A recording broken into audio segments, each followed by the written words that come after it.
Shalom, selamat malam, salam sejahtera bagi kita semua di dalam Yesus Kristus Tuhan. Kita bersyukur di kesempatan malam hari ini kita sudah masuk di dalam masa raya Natal. Dan kita sudah mulai membicarakan tentang apa-apa yang terjadi di dalam Natal, apa-apa yang harus kita terima di dalam Natal, mulai berkat-berkat yang luar biasa di dalam kebenaran firman Tuhan. Kita akan berdoa sebelum kita membaca firman Tuhan. Bapa, di dalam nama Yesus Kristus, Bapa yang sangat mengasihi kami, Bapa yang sudah mengampuni kami, dan Bapa yang sudah memberikan kehidupan baru kepada kami melalui kuasa Roh Kudus yang Engkau anugerahkan. Pada malam hari ini Tuhan, Engkau melayakkan kami semua untuk bersama-sama berkumpul di rumah tangga masing-masing, memuji dan membesarkan nama Tuhan. Tuhan yang kami sembah di dalam nama Yesus selalu memperhatikan kami dan selalu memberkati kami. Lewat kebenaran firman Tuhan malam hari ini, mari urapi firman-Mu, urapi kami semua, supaya firman-Mu selalu memenuhi kehidupan kami. Firman-Mu selalu mempengaruhi kehidupan kami. Kudus dan sucikan kami di dalam kebenaran firman-Mu. Karena firman-Mu berkata, kuduskanlah dalam kebenaran, firman-Mu adalah kebenaran. Dalam Kristus Yesus kami serahkan pemberitaan ini. Haleluya. Amin. Bapak Ibu sudah dikasih oleh Tuhan, tanpa terasa kita terus masuk di dalam masa raya Natal. Dan kita sudah mulai diperdengarkan dengan khotbah-khotbah Natal. Dan saya percaya akan mengingatkan kita terus tentang Kristus, bahwa Juru Selamat sudah datang. Juru Selamat sudah menyelamatkan. Dan Juru Selamat akan datang kembali untuk membawa umat-umat salehnya masuk ke dalam kehidupan yang sudah dipersiapkan Allah sebelumnya. Di dalam Yesus Kristus dan kuasa penebusannya. Kita akan membuka dalam Alkitab kita, di dalam kitab Nabi Yesaya, pasal yang ke-40, di ayatnya yang ke-3. Kitab Nabi Yesaya pasal 40 ayat yang ke-3. Demikian sabda Tuhan, ada suara yang berseru-seru, persiapkanlah di padang gurun jalan untuk Tuhan. Luruskanlah di padang belantara jalan raya bagi Allah kita. Saya ulangi kembali. Ada suara yang berseru-seru, persiapkanlah di padang gurun jalan untuk Tuhan. Luruskanlah di padang belantara jalan raya bagi Allah kita. Bapak Ibu sudah dikasih oleh Tuhan, di dalam pembacaan pada ayat ini ada 3 tahapan dari ayat ini, ya. Yang pertama itu tentang pemulihan bangsa Israel dari pembuangan, ya. Kemudian tentang penyelamatan oleh Sang Juru Selamat, yaitu Mesias. Dan yang terakhir yaitu tentang penyempurnaan penebusan di langit baru dan bumi yang baru. Pengenapan ayat ini terjadi, ya, pada Yohanes Pembaptis. Di dalam Yohanes pasal 1 kita akan melihat kitab Injil Yohanes pasal yang pertama ayat yang ke-23.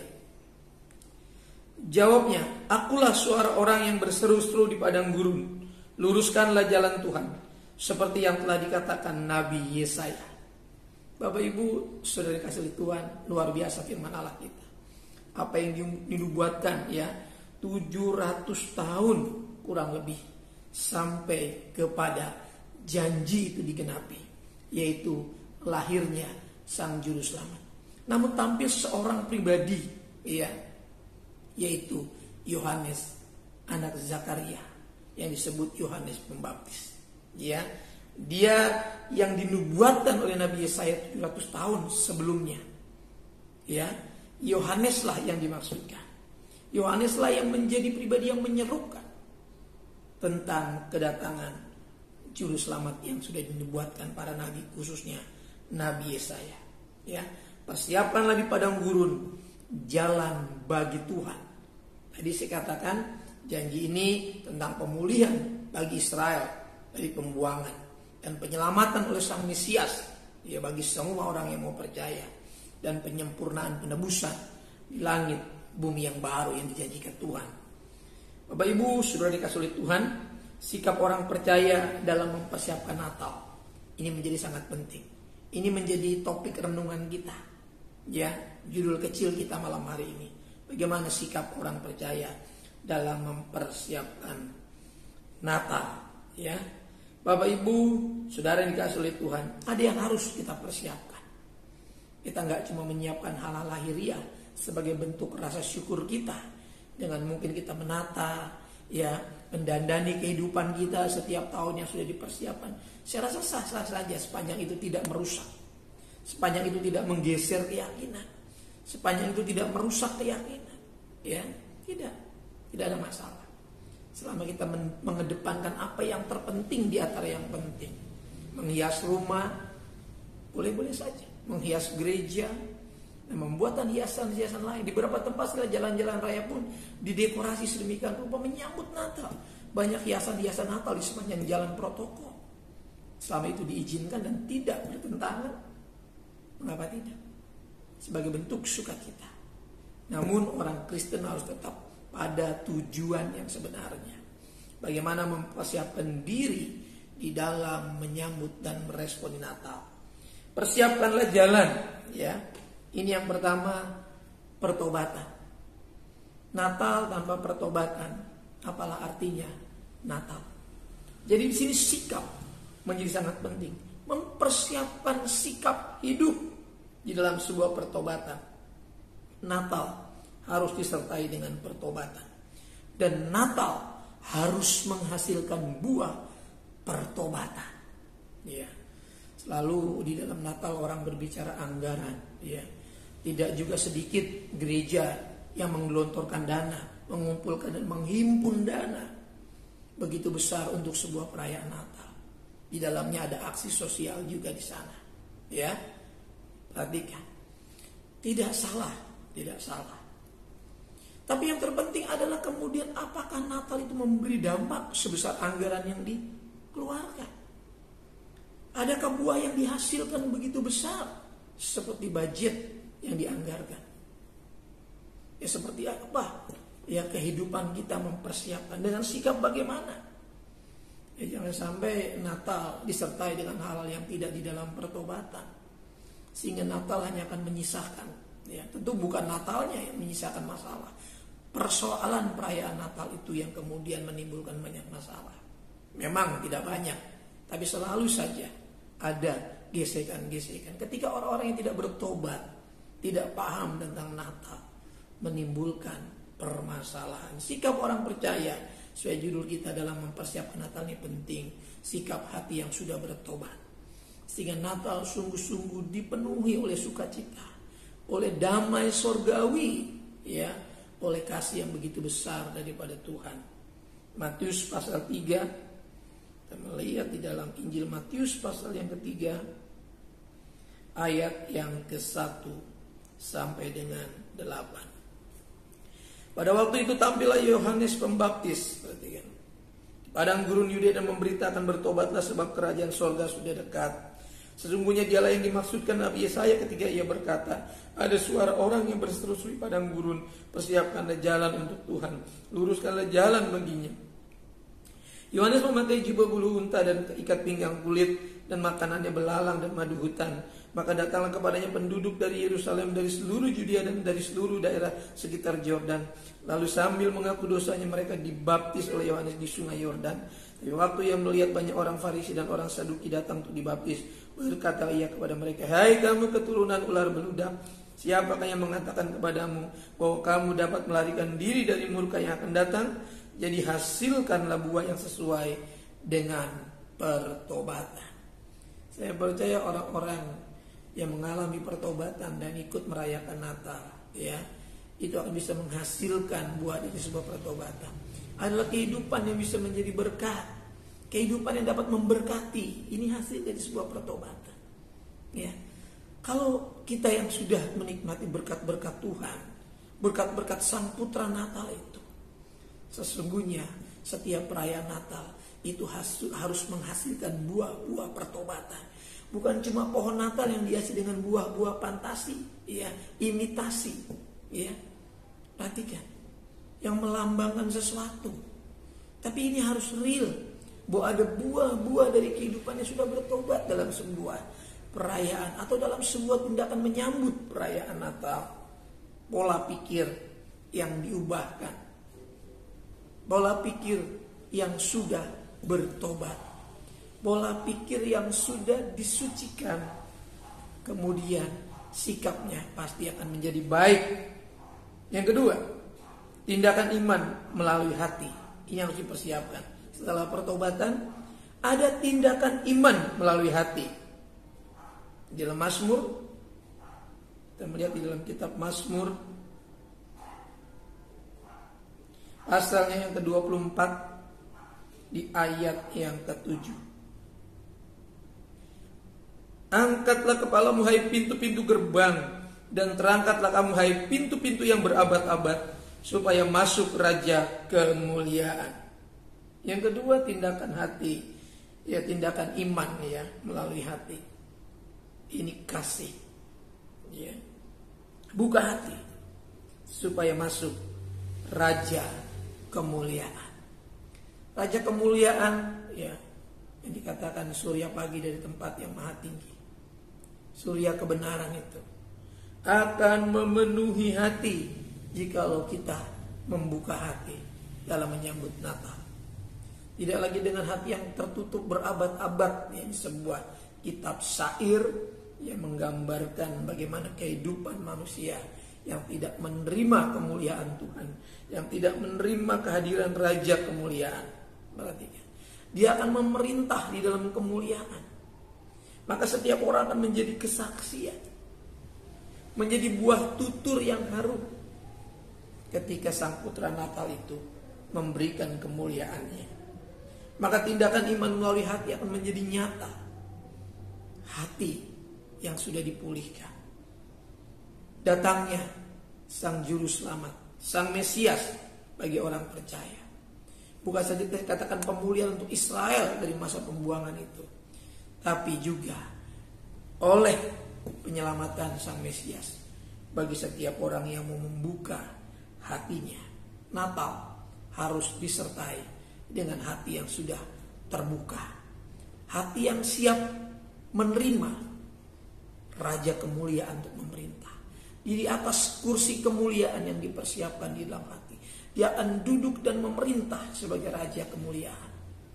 Supaya masuk Raja kemuliaan, angkatlah kepalamu hai pintu-pintu gerbang. Ini pola pikirnya. Angkat kepalamu hai pintu-pintu gerbang adalah pola pikir yang sudah diarahkan kepada perkara kemuliaan Kristus. Bukan lagi terpusat kepada kemuliaan diri sendiri, kepada kemuliaan duniawi yang fana, tapi kemuliaan dari Raja itu sendiri. Supaya apa? Supaya masuk Raja kemuliaan. Ketika kita tidak membuka hati kita untuk Sang Putra Natal, Raja kemuliaan itu yang akan memerintah, maka tidak ada sedikit pun kemuliaan di dalam diri kita. Kemuliaan yang kita peroleh datangnya daripada Raja kemuliaan. Supaya masuk, kita harus membuka hati. Yang terakhir, mempersiapkan suatu generasi. Natal harus dipikirkan, bahwa Natal harus mempersiapkan suatu generasi. Saya selalu katakan, jangan pernah kita menghilangkan Natal. Apapun kata orang, kalau Natal katanya cuma hanya perayaan, apapun kata orang, saya katakan, kita harus tetap merayakan Natal.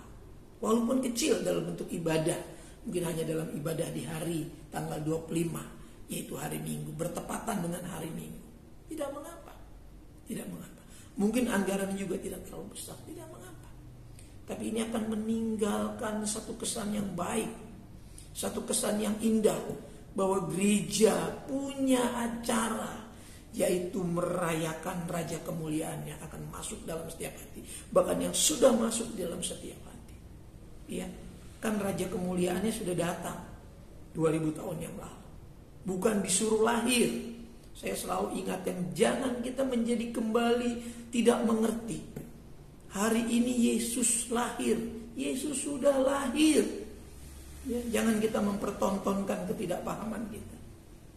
Yesus sudah lahir 2000 tahun yang lalu. Yang sekarang adalah kita memperingati untuk kesekian kalinya. Jangan pernah katakan itu. Kita suruh Yesus lahir. Yang harus lahir itu pola pikir kita dilahirkan kembali. Seperti Nikodemus. Hati kita yang harus dilahirkan kembali, yang tidak punya belas kasihan itu. harus dilahirkan di dalam roh empati daripada surgawi. Ya, kalau enggak, kita akan terus-teruskan mengucapkan itu.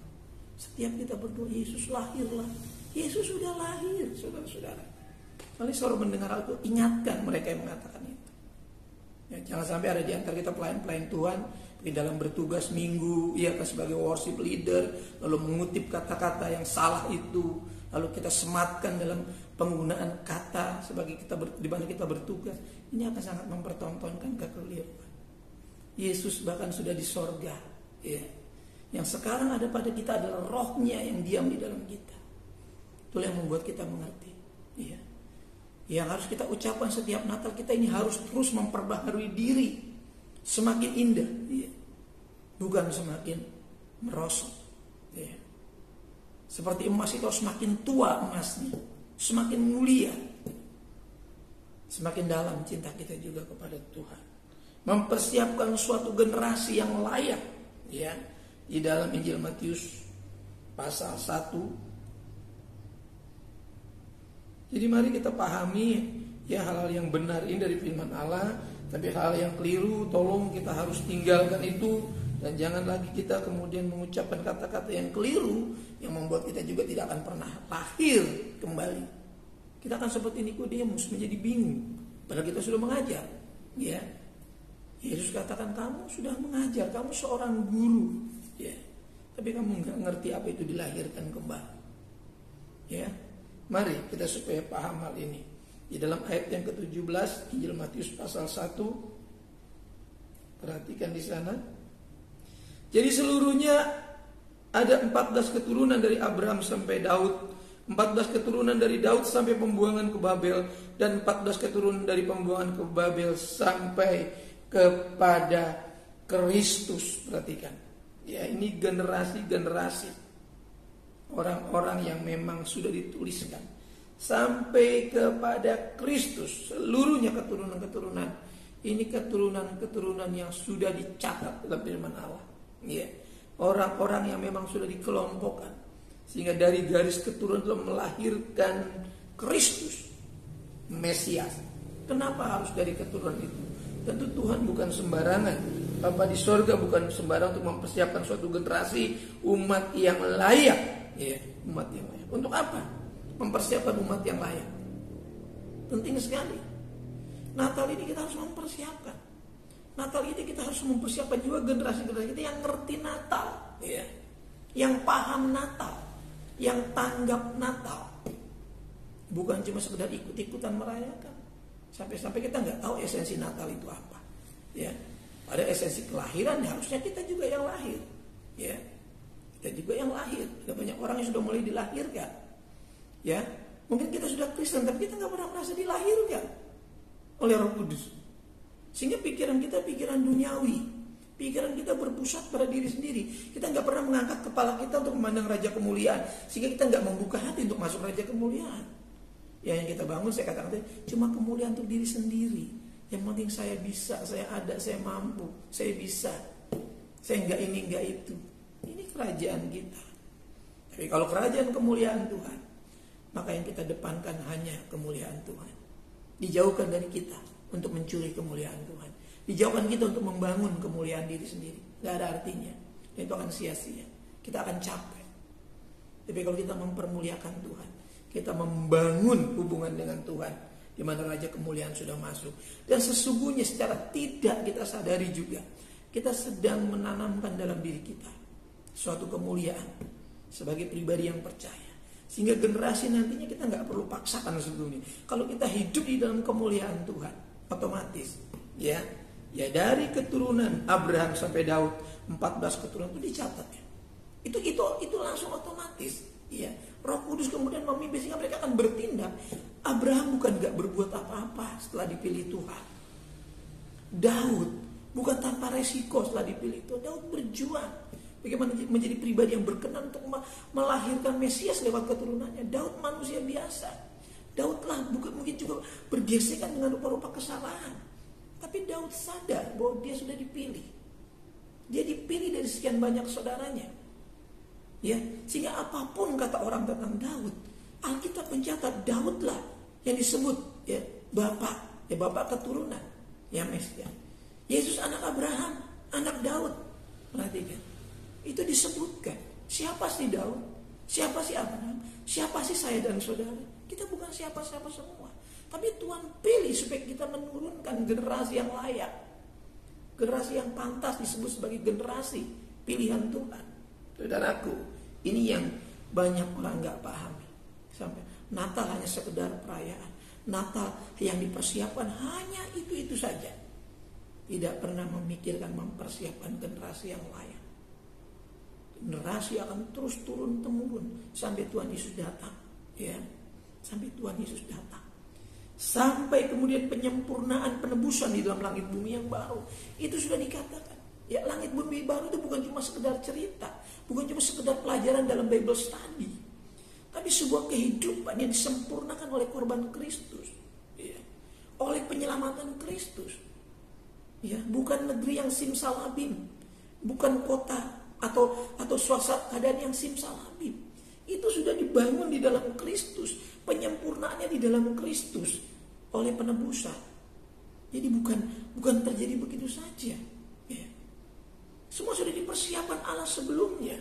Maka dikatakan di dalam Efesus pasal 2, ini kita sedang latihan, ya, untuk hidup di langit bumi yang baru. Suatu keadaan ilahi yang sempurna, di mana tidak ada penderitaan, tidak ada dosa, tidak ada kesalahan di sana. Ya, kita perhatikan. Yang ada hanyalah kekudusan Tuhan yang akan memenuhi. Ya. Pasal yang kedua, ayat yang ke-10. Karena kita ini buatan Allah, diciptakan dalam Kristus Yesus untuk melakukan pekerjaan baik. Ini persiapkan Allah sebelumnya. Ia mau supaya kita hidup di dalamnya.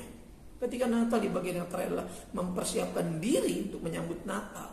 Natal juga harus dipersiapkan dengan mempersiapkan suatu generasi. Dimulai dari diri kita yang mempersiapkan diri. Ya. Saudaraku, kita gak akan bisa mengubah. Saya katakan, orang bilang supaya kita berubah supaya kita bisa mengubah. Enggak, saudara, kita gak bisa mengubah. Yang mengubah itu Tuhan. Yang mengubah hati itu Roh Kudus. Saya kasih tahu aja. Tugas kita adalah memberikan keteladanan. Orang akan berubah ya kalau melihat keteladanan. Ya. Jangan suruh orang berdoa kalau kita nggak suka berdoa. Jangan suruh memuji kalau kita tidak suka memuji. Ya. Perhatikan. Harus kita yang suka memuji, harus kita yang suka berdoa. Ya, harus kita yang suka memberi, berbagi. Kita jangan berharap suruh orang berbagi. Orang nggak akan berbagi selama dia nggak dilahirkan kembali. Dia akan mau. Orang akan sulit.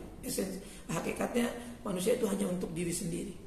Tapi kalau sudah diubahkan, manusia akan hidup untuk Tuhan. Manusia akan hidup untuk sesama. Manusia akan bisa berbagi. Karena itu manusia baru, ya, yang akan mendiami langit bumi yang baru yang disempurnakan dalam penebusan. Maka orang-orang yang akan mendiami langit bumi baru adalah orang-orang yang sudah ditebus hatinya, pikirannya, kehidupannya. Nggak ada lagi yang membelenggu dia untuk hidup di dalam suatu generasi yang layak, yang di dalamnya Allah sudah mempersiapkan bahwa generasi-generasi ini nanti akan bekerja, ya, di dalam pekerjaan yang baik tentu yang sesuai dengan firman Allah. Karena banyak yang baik tapi tidak terstandar dengan firman Allah. Itu kebaikan-kebaikan yang ada di dunia ini. Di dunia ini banyak yang baik, saudara, tapi belum tentu yang baik di dunia ini sesuai dengan firman Allah. Karena yang harus sesuai adalah itu yang kita kerjakan. Yang sesuai itu harus kita kerjakan. Walaupun kita mengerjakan yang baik di hari-hari kehidupan kita setiap hari, ya, yang mungkin juga kita tidak perlu harus baca firman Tuhan lalu kita cocokkan, tapi dengan kita ya berbuat karena kita sudah lahir baru, maka perbuatan yang kita kerjakan di bodoh pasti kalau kita cocokkan dengan firman Allah akan cocok. Bukan firman Allah yang kita cocokkan dengan pekerjaan kita, tapi apa yang kita kerjakan cocok nggak dengan firman Allah. Itu sebuah generasi, ya. Maka orang-orang yang hidupnya di dalam kemuliaan Tuhan tadi, kemuliaan Raja kemuliaan itu, ya, dia akan mempersiapkan dirinya yang menjadi sebuah contoh bagi generasinya. Maka umat-umat ini, ya, orang-orang percaya termasuk saya dan saudara, akan dikelompokkan menjadi umat yang layak. Maka generasinya pun akan layak, ya, akan layak. Jadi untuk mengerjakan pekerjaan yang sudah dipersiapkan, itu pekerjaan yang sudah dirintis oleh Kristus. Kristus itu pekerjaannya baik. Ya, tidak ada satupun pekerjaan Yesus yang dicela oleh Bapaknya, karena Yesus itu mengerjakan sesuai dengan apa yang difirmankan. Suruh baca nanti sampai dia mati. Maka apa yang terjadi sesuai dengan kitab suci, itu Lukas pasal 24 ya, ayat 34 seterusnya. Sesuai dengan kitab apa yang diperbincangkan mereka, termasuk orang yang pulang ke negeri Emmaus, itu mengatakan semua, ya, semua. Ketika seseorang yang dia tidak kenal itu, yaitu Yesus sendiri dalam rupa yang lain, itu mengatakan semua sesuai dengan apa yang dikatakan di dalam kitab para nabi. Harus sesuai. Kalau tidak sesuai, yaitu kebaikan-kebaikan yang umum saja di dunia ini, yang tidak perlu, saya rasa, orang itu menjadi percaya Yesus. Ya, kan itu bisa dilakukan orang-orang di luar keyakinan pada Yesus. Baik, yang baik juga tidak akan merugikan orang lain, tidak akan merusak, tidak akan mengganggu orang lain. Itu pekerjaan baik. Tapi yang dimaksudkan pekerjaan baik yang dipersiapkan Allah adalah melakukan pekerjaan yang Kristus pernah kerjakan. Memberitakan kerajaan Allah, memberitakan pertobatan, memberitakan keselamatan yang hanya ada di dalam nama Dia, Yesus Kristus. Itu pekerjaan baik yang sudah dipersiapkan Allah. Jadi kita jangan salah mengerjakan pekerjaan baik. Orang katakan yang penting walaupun saya nggak ke gereja, yang penting saya nggak membunuh, nggak berzina, nggak selingkuh. Ya saya rasa memang benar diucapkan seperti itu. Tapi itu bukan jawaban yang sesuai dengan kitab suci. Kita nggak cukup dengan walaupun nggak ke gereja, tapi saya nggak ini, nggak itu. Kita bukan diharapkan seperti itu oleh Tuhan. Itu baik, tidak begitu. Itu betul, tidak begitu. Itu bagian dari orang yang sudah dibenarkan, tidak begitu. Tidak mencuri, tidak berzina, tidak berselingkuh. Itu bagian orang yang sudah diselamatkan. Tapi ada yang dituntut. Itu melakukan pekerjaan baik yang sudah dipersiapkan Allah sebelumnya. Mesias datang untuk memberikan contoh pekerjaan-pekerjaan yang baik, supaya kita nanti dipersiapkan untuk masuk ke dalam kehidupan yang sungguh-sungguh sangat luar biasa. Kehidupan di dalam kemuliaan langit bumi yang baru. Ini kehidupan untuk orang-orang yang sudah memang menjadi teladan. Orang-orang yang siap mengerjakan pekerjaan Tuhan, yang akan meninggalkan generasinya ini nanti layak. Generasinya ini generasi yang mulia, generasi yang kudus, generasi yang taat dan setia dalam segenap pekerjaan Tuhan. Sama seperti Musa, ya, setia dalam segenap pekerjaan Tuhan. Saudaraku yang dikasihi oleh Tuhan, di bagian ini terakhir ini penting sekali berbicara kelayakan. Jangan sampai kita punya generasi yang tidak layak. Anak-anak kita tetap kita ingatkan, walaupun kita terbatas, walaupun kita tidak punya otoritas setelah mereka mungkin menjadi besar, ya kita tidak bisa lagi seperti waktu mereka kecil, kita ngomong, ya kita gendong, kita genggam tangannya kuat-kuat supaya tidak jatuh, supaya tidak pergi, supaya tidak menyeberang atau ke jalan. Tapi ketika anak-anak sudah besar, ya keteladanan kita itu sejak kecil, ya paling tidak akan mencegah, ya walaupun tidak sedikit juga, ya orang-orang percaya, anak-anak Tuhan yang kemudian mungkin ingin iseng-iseng coba-coba, ya kan, ya biar serupa dunia lah sedikit, ya, akhirnya terjebak, sulit untuk keluar. Maka saya katakan, mari ingat itu keteladanan yang baik yang orang-orang tua kita sudah ajarkan, ya, yang orang-orang tua kita sudah berikan teladan yang benar sesuai dengan firman Tuhan. Jangan sampai kita sia-siakan. Karena itu penting bagi kehidupan kita kelak di dalam langit bumi yang baru. Filipi pasal 2. Filipi pasal 2 ayat yang ke-7. Ayat ke-6, kita mulai dulu ayat 6. Yang walaupun dalam rupa Allah tidak menganggap kesetaraan dengan Allah itu sebagai milik yang harus dipertahankan, melainkan telah mengosongkan dirinya sendiri dan mengambil rupa seorang hamba dan menjadi sama dengan manusia. Nah, perhatikan. Putra Natal itu telah datang ke dalam dunia 2000 tahun yang lalu kurang lebih, dan menjadi sama dengan manusia, tinggal dalam keberadaan bersama dengan manusia, tapi tidak memberikan tindakan-tindakan seperti manusia yang berlaku pada umum. Yesus telah bersikap surgawi. Yesus telah bersikap ilahi dalam segenap kehidupannya di dunia itu, sehingga terang kemuliaan Bapa terpancar dari kehidupannya. Kehidupannya menjadi kehidupan yang harum, yang menyenangkan Bapa. Tidak ada satupun. Sehingga waktu Yesus dilempari oleh orang-orang Farisi, dia kata, apa yang menyebabkan kamu melempari aku? Aku melakukan kebenaran, menyembuhkan orang sakit, ya, berkata-kata kebenaran, mengajar kebenaran, Bahkan dia bersikap benar. Ya, apa alasannya? Ya, mereka katakan oleh karena engkau menganggap dirimu setara dengan Allah. Ya, memang di dalam dirinya berdiam seluruh kepenuhan kealahan. Karena orang-orang Farisi, ahli-ahli Taurat itu tidak mengerti bahwa di dalam diri Yesus berdiam, ya dalam rupa manusia itu berdiam seluruh kepenuhan kealahan. Perhatikan betapa dahsyatnya. Jadi ambil sikap seperti Yesus, ambil bagian sebagai hamba yang akan mengerjakan pekerjaan baik. Kiranya kita mempersiapkan diri sepenuhnya jelang nanti pada puncaknya tanggal 25 Desember. Dipastikan kita sungguh-sungguh paham mengapa kita merayakan Natal. Mengapa Natal itu penting dipersiapkan. Bukan cuma kue-kue Natal, bukan cuma ornamen-ornamen hiasan-hiasan Natal, dan bukan juga mungkin selebrasi-selebrasi yang dibangun sedemikian menarik, ya, dengan harapan banyak orang akan menjadi percaya. Saya rasa harus dipertimbangkan kembali, ya, sebelum kita mempersiapkan diri, mempersiapkan sikap, mempersiapkan pola pikir, ya, dan kemudian mempersiapkan pikiran kita jangka panjang untuk mempersiapkan sebuah generasi. Itu penting. Mari kita tunduk kepala. Terima kasih buat firman yang sudah kami dengar. Engkau sudah memperdengarkan lewat hambamu. Hambamu juga sudah mendengar, ya Tuhan. Kiranya firman yang akan mempengaruhi kehidupan kami. Jangan biarkan kami Tuhan dalam keadaan kami yang seringkali tidak mau tahu tentang tujuan Engkau. Mari Tuhan, seberapapun kami yang malam ini join dengan firman Allah, kiranya kami sungguh-sungguh merespon tahap demi tahap yang sudah disampaikan firman Allah.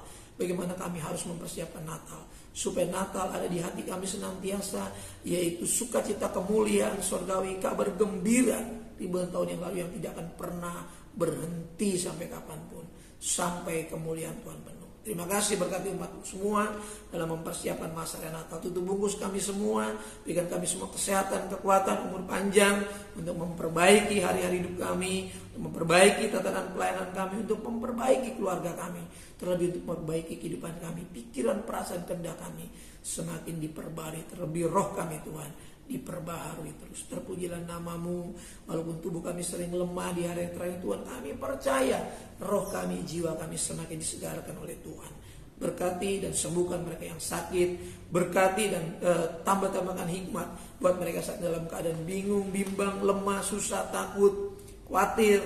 Kiranya Tuhan hadir melawat, Tuhan kiranya hadir menolong. Cukupkan kebutuhan jemaatmu, makan, minum, pakai, ekonomi, keuangan, kebendaan, menyambut masa Natal dan tahun baru. Mudahkan rezeki umatmu Tuhan. Berkati gerejamu, pelayan berencana untuk ibadah tanggal 25, rencana ibadah tanggal 1 Januari Tuhan, dan juga dalam rangka mempersiapkan pemberkatan pernikahan saudara dan saudari kami Tuhan, Kevin dan Olive. Kiranya Tuhan memberikan berkat Tuhan. Kami sudah berdoa, baik keamanan, keselamatan, cuaca, kesehatan. Kami hanya tinggal bersyukur apa yang Tuhan kerjakan di dalam hari-hari ke depan ini. Sekali lagi Tuhan, jauhkan kami dari khawatir, cemas, bimbang untuk hari-hari ke depan, karena semua ada dalam kuasa Tuhan. Terima kasih. Saudara-saudara kami juga dalam kesulitan, musibah, gempa bumi, banjiran, banyak petaka-petaka yang terjadi di negeri ini. Tuhan lawat, hadir dan berkati. Pakai semua elemen yang ada di bangsa ini untuk segera memulihkan. Tuhan pakai dengan kemampuan yang luar biasa sehingga boleh segera pulih dan bangkit kembali.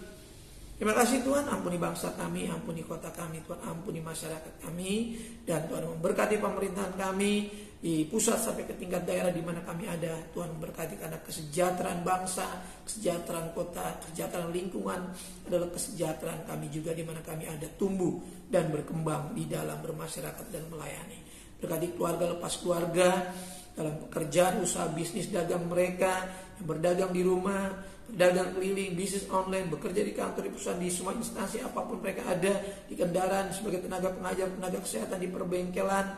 Tuhan juga memberkati mereka, keluar masuk mereka Tuhan, jaga dan lindungi Tuhan. Terima kasih, tambahkan hikmat pelayan-pelayan Tuhan, umat Tuhan, hamba-hamba Tuhan di tempat ini. Terima kasih lansia, janda, duda, mereka berjuang sendiri tanpa suami, tanpa istri. Juga Tuhan menolong, memberkati orang-orang tua kami sudah lanjut, berikan semangat hidup, gairah hidup, dan berikan juga sukacita senyasa terlebih di masa raya Natal dan tahun baru ini. Para suami istri berikan kerukunan, keharmonisan, berikan berkat Tuhan, kecukupan, kelimpahan bahkan.